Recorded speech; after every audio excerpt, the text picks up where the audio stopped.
दंगेखोरांची कळवण शहरातून धिंड, दंगेखोरांची धरपकड सुरू. कळवण पोलिसांची धडक कारवाई. 14 दंगेखोर ताब्यात, दंगेखोरांमध्ये भीतीचं वातावरण. कळवण तालुक्यात गेल्या काही दिवसांपूर्वी चर्चेत असलेल्या बनावट बेपत्ता तरुण प्रकरणानंतर कळवण पोलीस स्टेशनवर दगडफेक करणाऱ्या दंगेखोरांवर आता पोलिसांनी धडक कारवाई सुरू केली आहे. आज 11 ऑक्टोबर शनिवारपर्यंत 14 दंगेखोरांना ताब्यात घेतलेला आहे. त्यांना कळवण न्यायालयात हजर केलेलं असून कळवण पोलिसांनी 3 दिवसाची पोलीस कोठडीची मागणी केली आहे. या कारवाईमुळे दंगेखोरांमध्ये भीतीचं वातावरण निर्माण झालेलं असून अनेक संशयित फरार झाल्याची माहिती मिळते. बनावट बेपत्ता तरुणाच्या शोधासाठी पोलिसांनी मोठ्या प्रमाणावर पथके नेमली होती. या शोध मोहिमेत बेपत्ता झालेला तरुण त्याच्याच घरात पोलिसांना मिळून आला. दरम्यान काही समाजकंटकांनी कळवण पोलीस ठाण्यावर दगडफेक आणि तोडफोड गोंधळ घातल्याने परिसरात तणावाचे वातावरण निर्माण झाले होते. या घटनांवर नियंत्रण मिळवण्यासाठी कळवण पोलिसांनी तात्काळ कारवाई करत दंगेखोरांची ओळख पटवून धरपकड सुरू केलेली आहे.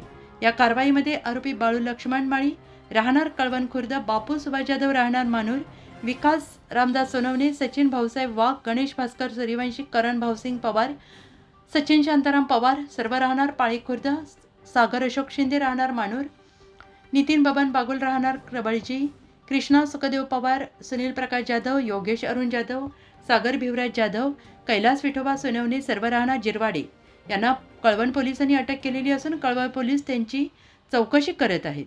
सदर आरोपींना न्यायालयात हजर करण्यासाठी घेऊन जात असताना त्यांची कळवण शहरातील मेन रोडवरून धिंड काढण्यात आली.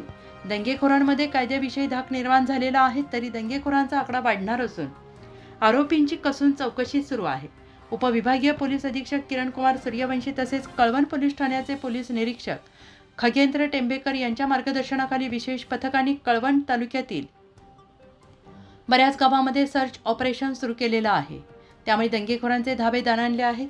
स्थानिक नागरिकांकडून पोलिसांना सहकार्य मिळत आहे. परिसरातील सीसीटीव्ही फुटेज, मोबाईल लोकेशनवर पोलिसांची तपासाची दिशा अधिक स्पष्ट होते. पोलीस सूत्रांकडून मिळालेल्या माहितीनुसार दंग्यांमध्ये सहभागी असलेल्या काही मुख्य आरोपींची ओळख पटलेली असून त्यांचा शोध सुरू आहे. पोलिसांच्या सततच्या कारवाईमुळे दंगेखोर गावातून फरार झाले असल्याची सुद्धा चर्चा आहे.